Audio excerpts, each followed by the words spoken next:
Hey guys, I'm Maggie Rulli with ABC News Live, and I'm so happy you're here with me today for the debrief, because at this point you're probably seeing a lot of headlines about Paul Manafort, about how President Trump is calling what this guy, Special Counsel Robert Mueller, is doing a witch hunt, even though it's this guy, Manafort again, who's the one who's on trial. So we have got to break all of this down together, but there's also plenty of other things happening out there in the world, so take a look.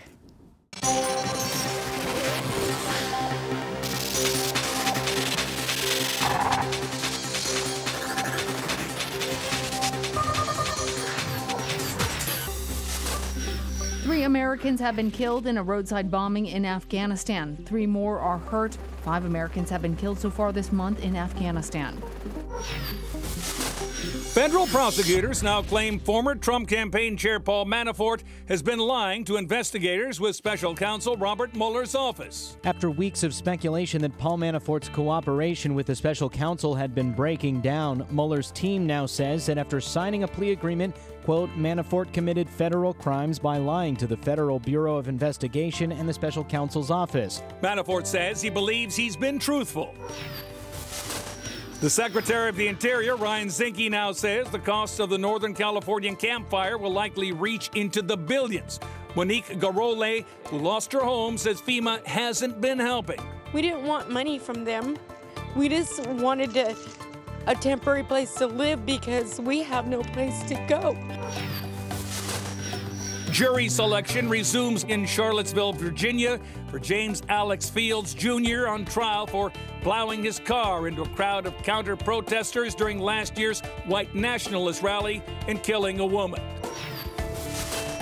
An American professor is now under investigation in connection with claims from a Chinese researcher that he edited the DNA of babies. Right after we send her husband's sperm into her egg, we're also sending a little bit of protein and instruction for gene surgery. Rice University says it's now looking into the work done by Dr. Michael Dean. Genetic editing of human embryos is illegal in the United States. It's okay to eat romaine lettuce again. The Food and Drug Administration says the E. coli outbreak appears to be linked to romaine from California's Central Coast.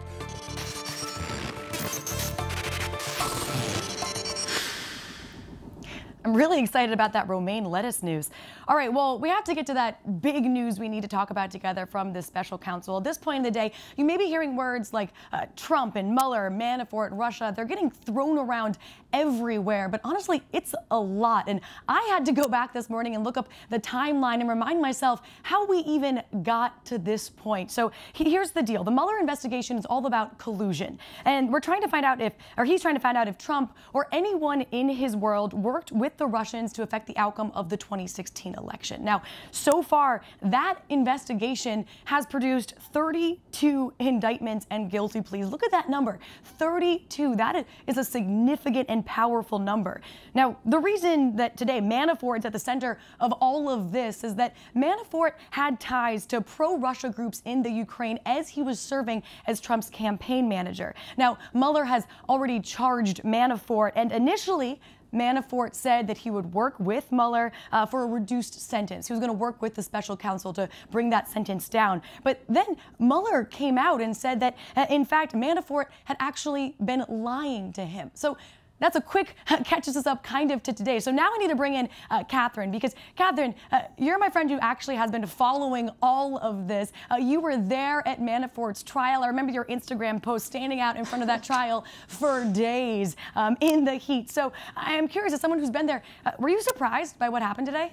Yeah, Maggie, Manafort was the government's star witness here. So this is a shocking new development, not so much that the cooperation was falling apart. We reported earlier this month that talks between Manafort and Mueller were breaking down, that Mueller's team was frustrated by the lack of cooperation. What's significant here, and what Mueller's team is saying in this filing, is that he lied to the FBI, that he lied to the special counsel on a number of subjects. So when he agreed to this deal in August, he pled guilty to 2 counts of conspiracy against the U.S., and that deal included broad cooperation. Nothing was off the table. So it's unclear the significance that Manafort has to Mueller's probe. We know from our sources and our reporting that Manafort has been asked about a number of topics, including Trump associate Roger Stone. But the bottom line is we still don't know what those lies are, but Mueller's team says that they will detail all of those lies in an upcoming filing, Maggie. Catherine, you make a good point, because I think the big question that people are wondering about now is, one, what was he lying about? And also, how does Mueller know that he's lying? I mean, to actually have that kind of proof to catch someone in a lie seems fairly significant. It's extremely significant, and Mueller has some other cooperating witnesses. He has thousands and thousands of pages of evidence. He could have presented something to Manafort, and he said yes, and he says, well, you know, no, I actually have this evidence that proves you were lying. But look, the bottom line here is that Manafort's legal team, they are denying that he lied at all. They're saying that he was truthful throughout this whole process, that he cooperated, but they didn't offer any details on that. So when the special counsel details all of these lies from Manafort, it will be interesting to see how his attorneys and how Manafort himself responds to that. Well, Catherine, I know it's tough, too, to guess what's in anyone's mind, let alone someone, like Paul Manafort. But I'm curious, we're wondering now, is a pardon next? And people have been throwing around the term pardon shopping. Do you think that's in the back of Manafort's mind? Look, I think it has been for about a year now. We've raised the question often. Will the president pardon Paul Manafort? Will he pardon his former national security advisor, Michael Flynn? Now, I'd remind you that on the day Manafort was found guilty in August on those tax evasion and bank fraud charges, the president tweeted saying Manafort, quote, refused to break, and he called him a brave man. So if I'm getting into the president's head, I view this as a good thing. Your former campaign chairman isn't cooperating with Mueller. He's allegedly lying. Mueller says he's lying in this probe that that the president calls a witch hunt. And I think it could be a Hail Mary for Manafort, thinking, look, I avoided a second trial. I avoided all the legal fees for the second trial. And now I'm not cooperating, and maybe I can hold out for that presidential pardon. Catherine, thank you for being my friend that knows everything about Washington.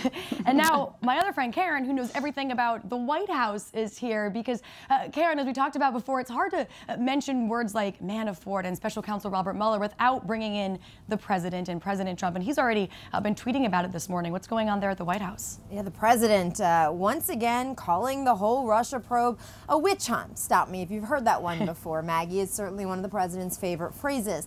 But today he set his sights on Robert Mueller himself. And we've seen the president go after Mueller. He's talked about his team of angry Democrats, but today the president got very personal. The president calling Mueller a conflicted prosecutor gone rogue. He also says that the fake news media builds Robert Mueller up as a saint, when in actuality, he is the exact opposite. The president goes on to say, Maggie, that Mueller is doing tremendous damage to the criminal justice system with this investigation, and suggests that he's trying to pressure people to lie about the president in order to give them a better deal.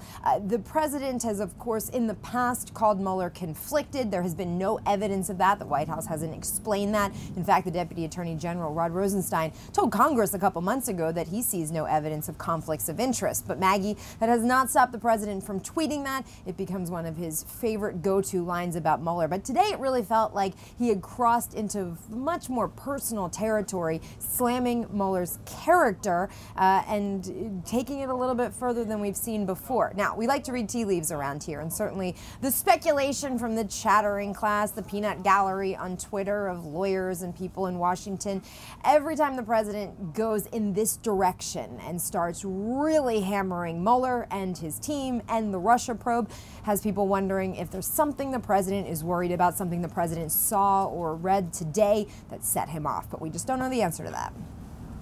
Well, Karen, lots to talk about, and hopefully it remains quiet today, but maybe we'll be chatting together later as well. But you've been busy, as you always are. I was actually surprised to see you back at the White House today, because you were in Mississippi just last night. And I'm not sure if you guys have seen Trump's rallies recently, but a lot of them have thousands and thousands of people. And Karen, I loved some of the photos you were posting last night from these rallies, because also no big deal, Karen was on Air Force One. She rode with the president, and she shows up to this rally, and I loved, you called it a rock star welcome. So if you're wondering what it's like, Karen was there. Karen, what was it like to arrive with the president? Yeah, this is kind of a classic fall campaign season trick where Air Force One shows up on a tarmac at an airport. The music is playing, the crowd is going wild, and the plane taxis right up to the event site and is used as a prop at the event. So the president can turn, and there's the plane. It's just beautiful. The sun was setting yesterday in Tupelo, Mississippi, right as the plane arrived. And it was a crowd of several thousand people, really excited. And the president himself seemed very happy to be back out on the campaign trail. It's kind of like bonus time in sport to get a little extra innings, extra play. This is a runoff election in Mississippi today, and the president came down there last night to try and push Cindy Hyde-Smith across the finish line. But Maggie, the fact that he was down there, 2 rallies in the state just hours before voters head to the polls today, shows Republicans are worried about this and thought that he could rev up Republicans, rev up the base, and drive out turnout today to ensure that Cindy Hyde-Smith wins this runoff election to serve 2 more years of a 6-year term there. What an experience, Karen. Quite a rock star moment for you as well. And Tom's actually in Mississippi right now. He's been following this potentially very tight election. And Tom, I'm curious what you've been seeing today with those polls open. What's the energy like there at the ballots? Well, it's still pretty early here. The ballots, the voting started about 8 a.m. Eastern. We're here at the Mississippi State Capitol, where they actually found some nooses just yesterday hanging from some trees, and the signs that they also found associated with those nooses essentially said they wanted to remind people of Mississippi's racist past, and race has become such a big part of this race. It's one of the reasons why President Trump was here yesterday, and we should point out it wasn't only President Trump, it was Vice President Mike Pence, it was the chair of the Republican Party, Senator Lindsey Graham, and the head of the Trump campaign were all here rallying for Senator Hyde-Smith because they want to make sure she doesn't lose this race to the Democrat Mike Espy. Now, the issue of racism has become forefront in this race because of things that Senator Hyde-Smith has said. She jokingly referred to attending a public hanging, which many people viewed as racist. She later had to apologize for that. Her supporters I talked to yesterday say her words and some of her actions over the years have been taken out of context, and they think this is just mudslinging. But the bottom line is most of the people I spoke to in Tupelo yesterday, where Karen was as well, said to me, if President Trump is for Senator Hyde-Smith, then I'm for Senator Hyde-Smith. So if the president rallies his base, if the Trump base turns out, Senator Hyde-Smith should win this election. But that we're talking about a race in Mississippi, a very red state, this potentially close because there's been no polls, no recent polling, so it could be a blowout. But that Republicans are nervous is a very bad sign for the party because this should have been a race they should have easily won. And Tom, you followed so many of these midterm elections so closely. I'm curious, did you see Mississippi coming? Did you expect this to be as close as it was? Or potentially is? Well, you know, there was always the question of, yeah, well, there was always the question of what would happen because they had to do better than 50% here, and there were 3 people in the race for Senate.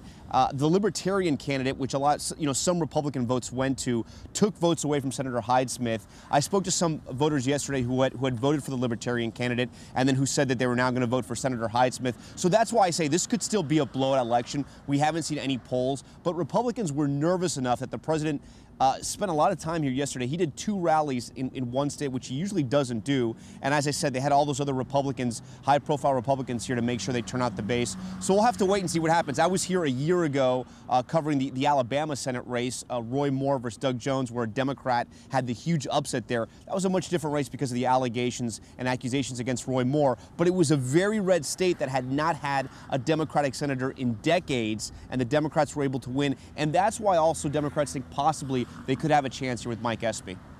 Well, Tom, I'll let you go. You got a busy day headed your way, so best of luck. I'm sure we'll talk to you later. All right, I want to talk more about what's going on at the border now. We spoke about this yesterday a bit, and you saw some of the images that were coming out of the border yesterday, some that are quickly becoming iconic, of tear gas being used on women and children, and it's turned political very quickly. But before we talk about the politics of this, I also really just want to talk to you guys about the humanity aspect, and I want to bring in Marina Puga, who is a new friend of ours and mine here at ABC. Marina, we've only met once, and now I'm pumped to have you on the debrief because you're right there on the border with all of these people, and I think what still is crazy to me is that it has been weeks for these people, and there they are behind you, just still living, trying to survive. What has it been like for you right there today on the border? Yes, Maggie, it is crazy, and they've been here for over a month. I mean, they've been traveling for over a month. So here we're outside of a sports stadium in Tijuana on the border of U.S. and Mexico. The wall is right over there. And just in the last hour, so much has happened here. 30 minutes ago, this was a sleepy road outside of the stadium where the migrants have created a tent city. This is their home now. And now it is a bustling road. People are getting up for breakfast. Behind me, someone came from the U.S. with this pot of water. They're making arroz con leche for the migrants. They gave out clothes. They're giving out food. On the other side, a line has formed for people to get breakfast this morning. Again, 30 minutes ago, this was totally quiet and sleepy, and now it is bustling. People are getting up. They're starting to make moves. But there is a mixed sense of emotions here. For some, it's the end of the road. Others are reconsidering going home. I spoke to one woman, Maria Rodriguez, who showed me the calluses on her feet after a month coming from El Salvador. And she was saying the pain is now behind them. They have a new sense of energy here. They feel like they've arrived somewhere. They're still looking for that better life, but she looked at it as, you know, this was behind them and now there's something to look forward to. At the same time, I spoke to this woman, Milagro, who just an hour ago was sleeping here with her family. She's getting breakfast now. She was telling me they came from El Salvador about a month ago. They've been here for 4 days, sleeping here with her son and daughter and friends. And she's saying that they are reconsidering going back to El Salvador. They're going to give it maybe another week. But when I asked her if she would consider looking for work here in Tijuana, she said no, she would rather go back to El Salvador. At the same time, I spoke to two young women who were getting out of the stadium when the sun was just coming up this morning, looking for work. They said they had met someone who said they could arrange some work for them. And they told me that inside the stadium there is a restlessness. People are, whether they're waiting to seek asylum in the U.S. or stay here in Tijuana, they're just restless and they just needed to go do something and find work today. So there is a mixed sense of emotions here, but everyone is just looking for a better life for themselves and for their families. Oh, Romina, thank you. Hearing about that, you described the woman's calloused feet. It's just a reminder of all of the weeks that they've already gone through and the fact that they're still there and you're with them. Thank you so much. Obviously, this is something that is impacting humans, as Romina was just talking with us about. But as Karen finds out every day at the White House, this is also becoming very political. And Karen, you actually were able to ask the president a question yesterday about this. So I want us all to take a listen. You mentioned the rough people, you mentioned the criminals, but how did you feel when you saw the images of the women and children running from the tear gas yesterday? Well, I do say, why are they there? I mean, I have to start off. First of all, the tear gas is a very minor form of the tear gas itself. It's very safe. The ones that were suffering to a certain extent were the people that were putting it out there, but it's very safe. But you really say, why is a parent running up into an area where they know the tear gas is forming and it's going to be formed and they're running up with a child? And in some cases, you know, they're not the parents. These are people, they call them grabbers. They grab a child because they think they're going to have a certain status by having a child. You know, you have certain advantages in terms of our crazy laws that, frankly, Congress should be changing. You know, if you change the laws, you wouldn't be having this problem. Karen, so much to talk about here. Okay, like I have a billion questions, but one, he mentioned some allegations of grabbers. Is this true? Two, he talks about Congress being blamed. Three, you ask him a very emotional question. Were you expecting an emotional response? I mean, we could talk for hours, but we have like 30 seconds, so break down for me. How much can we get to in our conversation together? Yeah, the phrase grabbers, the president was asked to explain what he meant. Was he saying that those women were not the mothers of those children, those photos and images we've been seeing for the past couple of days? And the president said he didn't know who was at the border, but it's a phrase he has heard and he knows this takes place, where people take children and use them to be more safe. The president did not respond in an emotional way to that question, you know, asking how he felt seeing those images. And Maggie, the president doubled, tripled, and eventually quadrupled down on his tough position on the border. The president said yesterday that his administration has to show force, has to show strength at the border, or else hundreds of thousands of people will be trying to get into this country. And the president said his message to those migrants in the caravans is very simple. Do not come, turn back around, go back to your countries. Another question I asked him, Maggie, was where they stand with the deal with the incoming Mexican government about keeping asylum seekers on the Mexico side of the border. There was a lot of talk over the weekend that the administration had agreed to this with the incoming Mexican president. So people who have applied for political asylum would not be allowed to stay in the U.S. while their process plays out, which sometimes could take months, if not years, to go through the court system. The president would not say. It was a very telling answer. He didn't deny that there's a deal in the works, but said there was nothing to announce at this point. I wouldn't be surprised, Maggie, after the new president is inaugurated in Mexico over the weekend. Perhaps this is the first show of cooperation between the two countries next week. This is something the president is really pushing hard for with Mexico. All right, Karen, thanks as always for breaking everything down for me. And something else the president always talks about is jobs as well. And I'm not sure if you guys have heard some of the new numbers from GM, but they're cutting thousands of jobs, and it's especially brutal timing as we head right into the holidays. Eva's outside one of the plants that could be closing down. I'm Eva Pilgrim in Detroit, Michigan for ABC News Live. We're standing in front of one of 5 plants that GM has now announced it plans to shut down. They made a major announcement, a massive layoffs, more than 14,000 people expected to be laid off, as well as 5 plants to close in North America.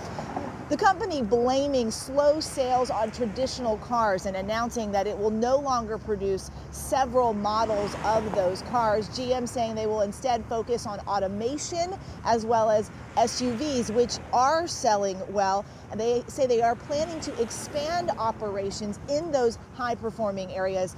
Nearly 3,000 employees will be eligible for those new positions, but no question, a lot of uncertainty for GM workers, and we are just a few weeks away from Christmas at this point. As they head into the next year, they will have to wait to see exactly what happens. I'm Eva Pilgrim in Detroit, Michigan. You're watching ABC News Live. Eva, girl, you look cold there in Detroit, and it's also cold and snowing in New Hampshire. Look at this live snow coming down in Berlin. I guess I can't complain about the 40 degrees I have in New York City right now. But here we have more weather for you all across the country. Hey, good morning, Maggie. Great to be with you. We're still tracking this epic late November, early winter snowstorm, which is now in the Northeast, but caused all sorts of problems yesterday across the Midwest. In many cases, it's a record snowfall. Rockford, Illinois, for one, which is close to Chicago, which had an awful, awful commute. Trees down all over the place, snow-covered streets, people trying to get around on trains and buses. They had to deal with blowing and drifting snow, and if you could try to get around by plane, there was over 1,200 flights that were canceled. They're hopefully catching up on some of those flight schedules today. But now the storm is a little farther east, and overnight we had some issues just east of Cleveland with heavy snow and folks sliding around there, and along I-90 in Erie, Pennsylvania, tractor-trailer jackknifing. Difficult to drive during warm season snows unless they're treated by some sort of salt, which many of these probably weren't.